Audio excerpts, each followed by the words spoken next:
या पतालपुरी को खबर बुझना है अभी तक दोस्त, या ना रस्सी डलाया ना लौट आया, या रस्सी के चक्करों दोस्त के आने वाला समय हो गया है। ठीक है, रस्सी पकड़ो।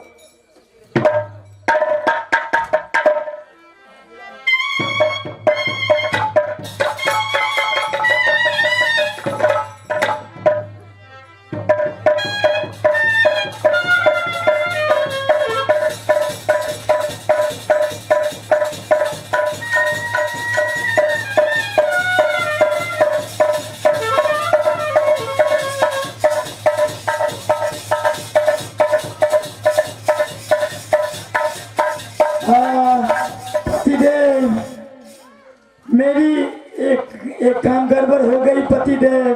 क्या हुआ, क्या हुआ? पतिदेव मेरी रुमाल छूट गई है, आप जाइए लेकर के आइए तब तक। रुमाल छूट गई है? हाँ पतिदेव। सुनो, उससे कीमती का रुमाल हम खरीद देंगे, लेकिन मुझे मत अभी रोको। चारों आदमी जिसी तरह हो लटक फटक करके जाना है। नहीं पतिदेव, वो बहुत कीमती का रुमाल है, अगर वो छूट जाएगी तो जुल्म हो जाएगी। पतिदेव आपको जाना पड़ेगा। मुझे जाना पड़ेगा रुमाल लेने के लिए? हाँ रुमाल लेने के लिए, क्योंकि जब तक आप रुमाल लेकर के नहीं आएंगे तब तक हम नहीं जाएंगे। तो ठीक है, एक काम करो, ऊपर में मेरा दो दोस्त है, तुम लोग जाओ, हम ठीक है जंप करते हैं रुमाल लेने के लिए। मेरी बात तुम नहीं समझती हो, मैं उससे कीमती का रुमाल खरीद देता हूँ ऊपर जाके, लेकिन तुम्हारी आप इतनी कीमती का रुमाल है जो तुमको इतनी लोभ है, तो ठीक है एक काम करो, जा करके दोबारा रस्सी गिराना। ठीक है पतिदेव, मैं ऊपर जा रही हूँ, वहां जाकर के मैं रस्सी फिर दोबारा गिराऊंगी। आप जाइए मेरी रुमाल लेकर के आइए। तो ठीक है, जाओ। ठीक है पतिदेव।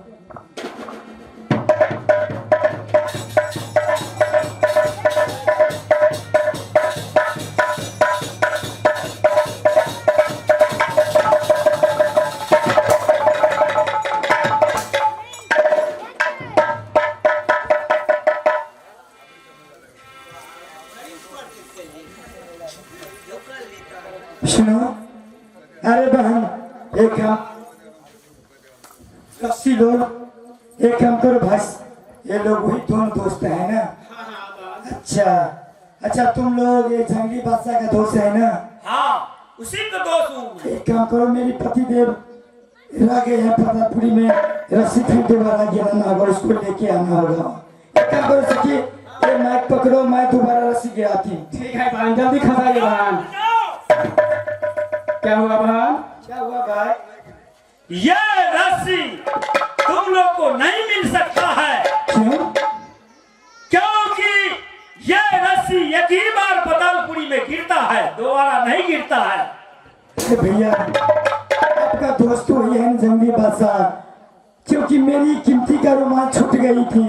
मैं अपनी पतिदेव से बोला कि पतिदेव मेरे रुमाल लेकर के आप आइए, बहुत कीमती का रुमाल है। तो बोला ठीक है, तुम लोग ऊपर जाओ और मेरे दोस्त को बोल देना कि फिर दोबारा रस्सी गिरेगा, उसके मैं सहारे से मैं फिर ऊपर आ जाऊंगा।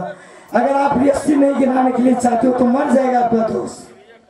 या मेरा कोई दोस्त वोस्त नहीं है, क्योंकि मेरा काम बन गया, या मेरा चर्चा को प्रतिज्ञा पूरा हो गया। तुम लोग को दोबारा रस्सी नहीं मिल सकता।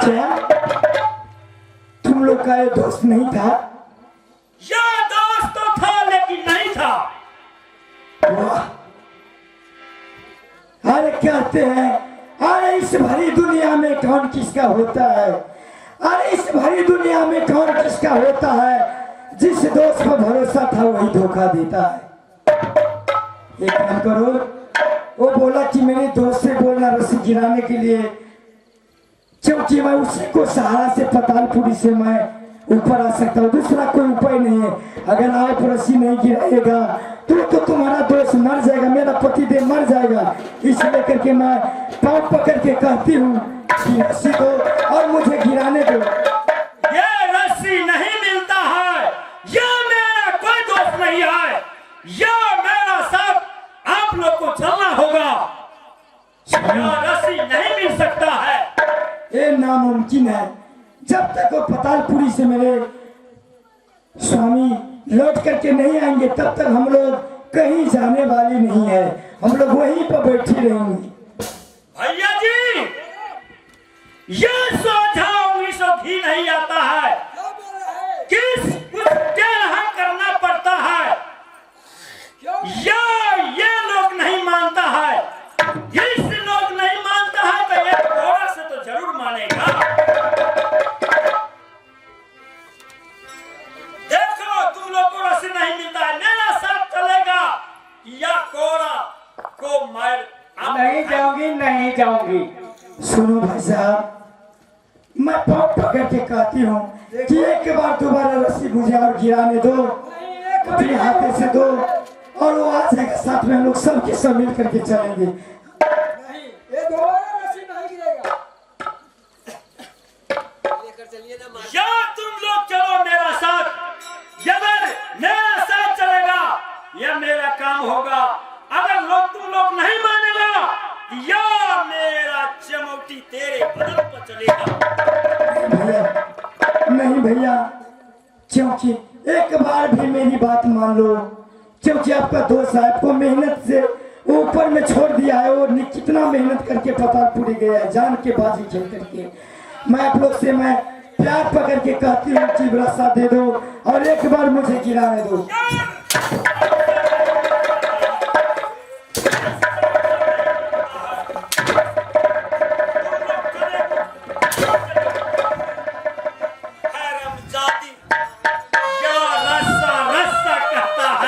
कौन याद गलती हो भैया जी,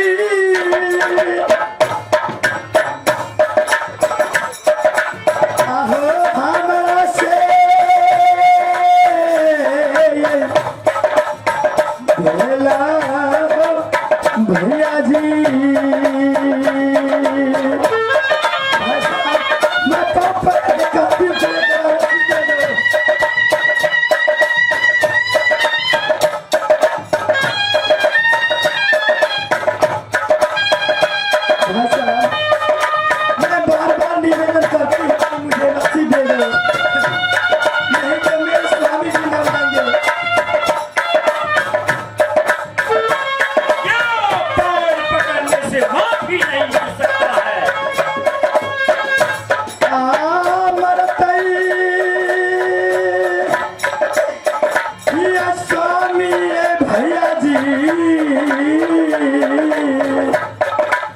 पतालपुरी हो नगर में,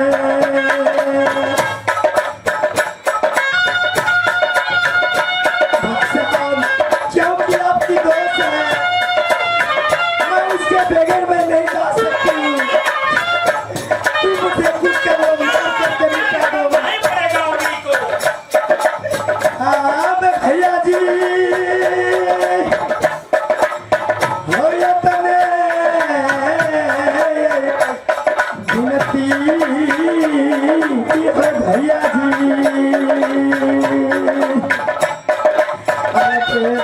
आदे लाल परी के नारियो बरुदी, एक बार स्वामी जी को रस्सी मिला के निकाल दीजिए। मैं जाने के लिए तैयार हूँ।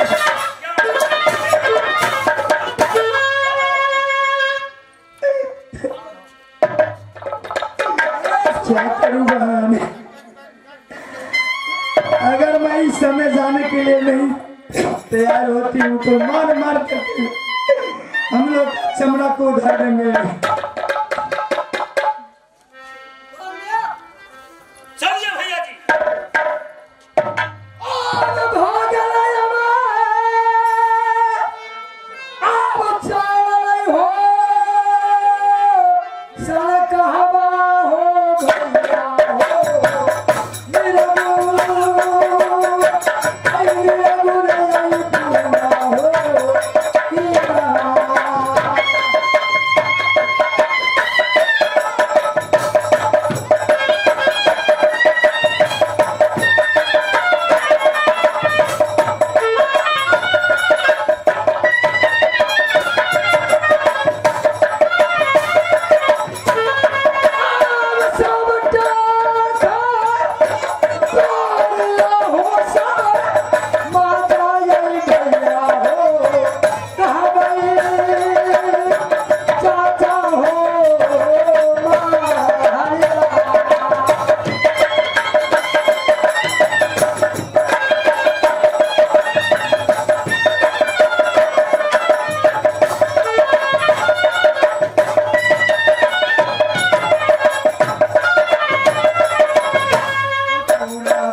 देवी कोई उपाय लगाओ, नहीं तो तेरा नाती ये पतालपुरी में मर जाएगा, मर जाएगा। सुनो बेटा, मैं तुम्हारा नानी बंदेवी बोल रही हूँ, क्योंकि मैं इस समय मंदिर छोड़ करके मैं नहीं आ सकती हूँ। एक काम करो बेटा, इसी पतालपुरी में एक मेढक है जिसे लोग बेंग कहते हैं। एक काम करो बेटा, उसी के ऊपर तुम चढ़ जाओ और जितने दबाओगे उतने वो फूलते जाएगा। उसी के सहारा से तुम ऊपर आ सकते हो, दूसरा कोई उपाय नहीं है। इसलिए करके बेटा तुम जाओ, मेढक पर चढ़ जाओ और तुम उसको दबाओ, जितने दबाओगे उतने फूलते जाओगे। उसी के सहारे से तुम ऊपर आ जाओ, क्योंकि मैं इस समय मंदिर छोड़ करके नहीं आ सकती हूँ, लेकिन मैं रास्ता बता दी हूँ, इसी के ऊपर तुम आ सकते हो। क्या नानी बंदेवी मंदिर छोड़कर नहीं आएगी? आकाशवाणी हुई, मेढक बेंग उस पर बोला है चढ़ने के लिए, अपने पांव से दबाने के लिए। जितना बार दबाएंगे उतना बार मेढक फूलेगा, उसी प्रकार मैं ऊपर आ सकता हूँ। ठीक है नानी बंदेवी, मैं वही उपाय करता हूँ। या मेढक भैया हो, आहो तारे गातिया भैया जी, बेटा तो जंगलिया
अरे क्या हो गया?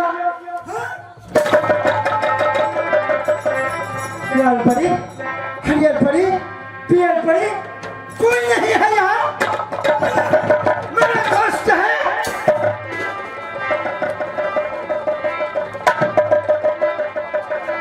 हाँ, समझ गया। हरामजादे, पागल मेरा पान खाया था, लाल परी हरियर परी मिल गई। हरामजादे, दोस्त का ख्याल भूल गया। यानी अब मैं समझता हूँ कि ये तीनों परी को लेकर के सारा चला गया, दोस्त का सुध ही भूल गया। लेकिन जंगलिया इतना यनाड़ी नहीं है, ये जंगली खिलाड़ी है, खिलाड़ी। मैंने पहले पूछ लिया था जब कहाँ का रहने वाले हैं, साला बताया था निर्गुणपुर किला का रहने वाले हैं। मैं पीछा करता हूँ क्योंकि परेशान मैं हुआ। लाल परी हरियर परी से प्यार मैंने किया, लेकिन हरामजादे लेकर के चला गया। इसको मैं पीछा करता हूँ, निर्गुणपुर किला में पता लग जाएगा, क्योंकि ये गया होगा तो कहाँ, निर्गुणपुर किला गया होगा। पागल मेरा पान खा करके आया था पतालपुरी में, मैंने लाल परी को पता लगाने के लिए। इसका मतलब है वो वहीं गया होगा। लेकिन भाइयों, अगर इस भेष में जाऊंगा तो मुझे पता चल ले लेगा, तुरंत पहचान लेगा कि वही आदमी है। इसलिए इस भेष को बदल लेता हूँ, कोई पैकार का रूप धारण करता हूँ, जैसे भैंसी बकरी खरीदने वाले पैकार, और प्रवेश करूंगा निर्गुणपुर किला में।